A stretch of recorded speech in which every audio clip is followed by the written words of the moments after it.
Alors, c'était quoi? C'était un coup monté pour s'échapper d'un fourgon pénitentiaire. Bon, quand on voit des armes, ce ne sont pas réellement des menaces, mais on montre que la France est toujours là, qu'elle met en place des lois et qu'elle les applique. Le moment venu où s'il se passe un truc, et ben au moins ils n'ont pas besoin d'aller percevoir l'armement, etc. Tout le monde a ça chez lui. Dans les Balkans, c'était pareil. Ok, salut la résistance, j'espère que vous allez bien. Aujourd'hui, on va faire un petit débat. Pourquoi un petit débat?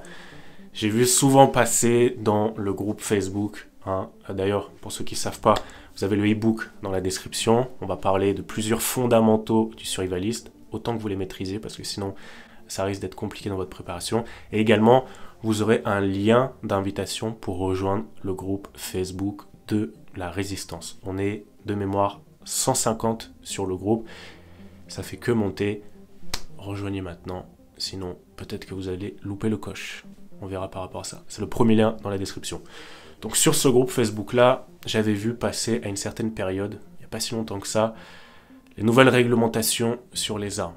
Que ça devenait de plus en plus compliqué, qu'il y allait avoir des saisies, ou qui ont déjà eu des saisies, pour les catégories B notamment, ou pour les personnes qui détenaient des pétoirs de génération en génération. Le but de cette manœuvre-là, en étant politiquement correct, c'est quoi? C'est simplement de montrer que la France a une autorité sur le trafic, les armes qui ne sont pas réglementées, et donc on joue un peu les super-héros et on va essayer d'aller faire chier Jojo le Clodo ou Bernard. Désolé pour les gens qui s'appellent Bernard qui regardent la vidéo. On va aller faire chier Jojo le Clodo et Bernard. On va leur prendre leur fusil de leur grand-père. Ce ne sont pas réellement des menaces, mais on montre que la France est toujours là, qu'elle met en place des lois et qu'elle les applique, qu'elle est intransigeante. Le problème avec ça, c'est quoi? C'est que dans la plupart des cas, c'est pas Jojo le Clodo qui va aller vendre ses armes à Daesh ou aux gangsters ou aux terroristes.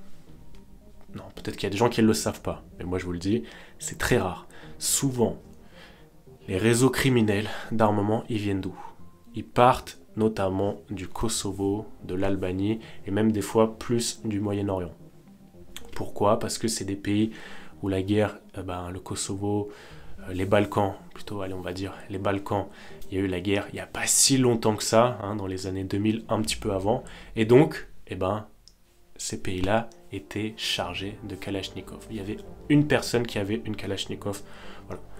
Un mec en mesure de se battre avait une Kalachnikov. C'est un peu comme en Suisse. Les Suisses, pour le service militaire, ils ont leurs armes et ils ont toujours leurs armes chez eux. Dites-moi si je me trompe, ils n'ont pas les munitions, mais ils ont toujours une arme chez eux. Et le moment venu où s'il se passe un truc, au moins, ils n'ont pas besoin d'aller percevoir l'armement, etc. Tout le monde a ça chez lui. Dans les Balkans, c'était pareil.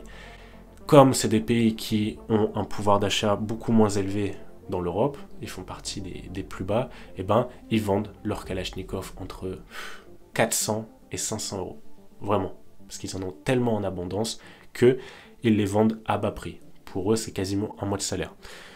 Donc on a les réseaux terroristes, trafiquants qu'on a eu pendant Charlie Hebdo, etc. Ces personnes-là venaient dans les pays de l'Est, les Balkans, on va dire. Et donc, ils achetaient et ils faisaient revenir ça en France par bus. Des fois, ça passait tout simplement par bus. Et voilà. Mais nous, en France, on s'est dit qu'il valait mieux aller faire chier les chasseurs, aller faire chier les mecs qui avaient des armes de grand-père de génération en génération, parce que au moins, on allait réduire les attaques violentes et réduire les actes terroristes. Super. Je pense que vous avez vu un peu l'actualité. Je pense que la vidéo va sortir en décalé, peut-être 2-3 semaines après. Et vous avez vu le mec, Mohamed Amra, qui s'est échappé. Alors, c'était quoi? C'était un coup monté pour s'échapper d'un fourgon pénitentiaire. Bon, quand on voit des armes de cette envergure-là, je me demande si c'est réellement utile d'interdire le catégorie B, catégorie C. Au moins d'aller faire chier les gens. Parce que, faut savoir une chose, ceux qui n'ont pas la catégorie B, vous n'avez déjà pas des chargeurs de 30 coups, ça c'est interdit. Vous n'avez pas la rafale, vous avez uniquement du semi-auto. Alors je fais une petite parenthèse pour les chargeurs 30 coups, on peut en avoir. C'est pas interdit. Seulement, il va falloir des dérogations, il va falloir faire 2-3 démarches en plus. Vous pouvez aussi également avoir tout ce qu'il faut pour monter un chargeur 30 coups en pièces détachées. Mais globalement, la plupart des armuriers ne délivrent pas des chargeurs 30 coups lorsque vous achetez une arme. C'est pour les personnes qui ont des dérogations, tireurs sportifs un peu plus. Mais voilà, il faut bien comprendre que là, demain, vous passez votre feuille verte, vous n'allez pas acheter du chargeur 30 coups comme ça, comme si c'était un chargeur 10 coups. C'est une autre histoire. Voilà, vous voyez que c'est pas non plus très abondant. Et globalement, dans les actes terroristes, dans les actes comme il s'est passé avec Mohamed Amra, c'est pas des chargeurs 10 coups en semi-auto. Hein. Là, on est beaucoup plus équipé. Voilà. Donc, pour moi, cette mesure, cette prise de conscience, elle n'est pas bonne. Je pense que, allez, à 95%, vous serez d'accord avec moi.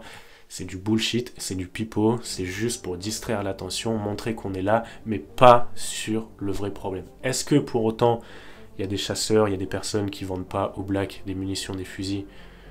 Je dis pas ça, il y en a qui doivent le faire. Mais je pense que c'est pas principalement ce genre de personnes-là qui vont financer le terrorisme avec du 22 long rifle ou avec un pistolet en 9 mm. J'ai des doutes là-dessus, mais corrigez-moi si je me trompe. Donc, cette vidéo, c'est quoi le but? Pourquoi est-ce que je vous dis tout ça? Bah écoutez, on est dans un pays, les armes ne sont pas les bienvenues, je pense que vous avez compris.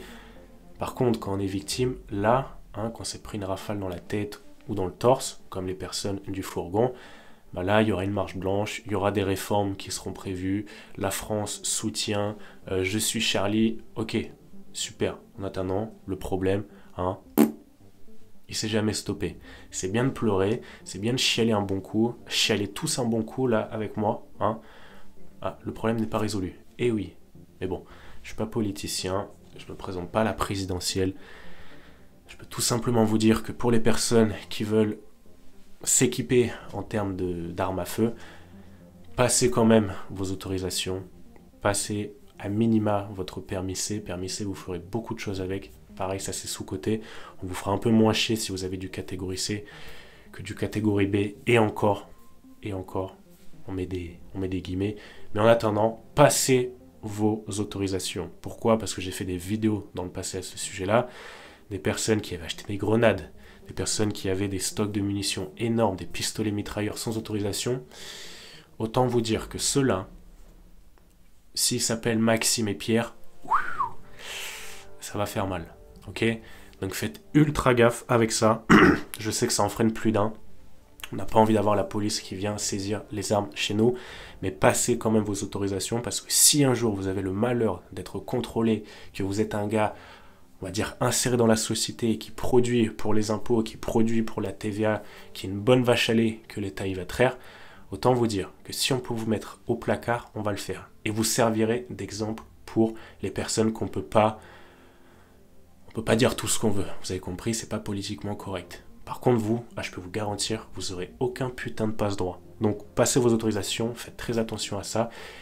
Et si jamais un jour, c'est le conflit, c'est la guerre, que ça part en cacahuète, vous en faites pas, je pense pas qu'ils vont envoyer les policiers, les gendarmes, vous réquisitionner un par un, toquer chez vous pour récupérer les armes des chasseurs. Pourquoi? On le voit déjà au JO, c'est la merde, c'est la guerre, on peut pas mettre assez de personnes, de personnel de sécurité, donc on fait quoi? On envoie l'armée. Là, mes collègues, ils partent, sentinelle, pour les JO.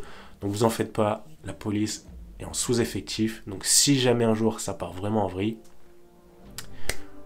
on pourrait venir vous faire chier, mais j'ai des doutes. En tout cas, passez vos autorisations, soyez dans les clous, et on ne pourra pas réellement vous faire chier. Si vous avez tout fait dans les règles, vous avez des droits, bon, on peut vous les enlever aussi à tout moment, hein, c'est l'avantage... C'est l'inconvénient de ce genre de société-là. Mais bref, faites ça dans les règles, préparez-vous, ne paniquez pas trop avec ça, vous pouvez rien faire de toute façon. Ça, il faut l'accepter. Mais, enfin, il faut l'accepter. Vous devez agir sur ce qui est en votre contrôle. Hein, ce que vous ne contrôlez pas, ça ne sert à rien. Donc vous, passez vos autorisations, entraînez-vous, essayez de dissimuler ce que vous pouvez dissimuler. C'est pas un encouragement. Et ensuite, eh ben, le jour J, voilà, la police ne viendra pas chez vous. Je pense qu'ils sauveront leur cul avant d'aller faire chier les autres. Voilà pour cette vidéo. Le e-book dans la description pour ceux qui sont allés jusqu'au bout. Mettez un petit résistance, comme ça, moi, ça me permet de voir les personnes qui vont jusqu'au bout, même si je peux le voir d'une autre manière. Je vous dis à très bientôt. Bon après-midi, bonne soirée. Ciao.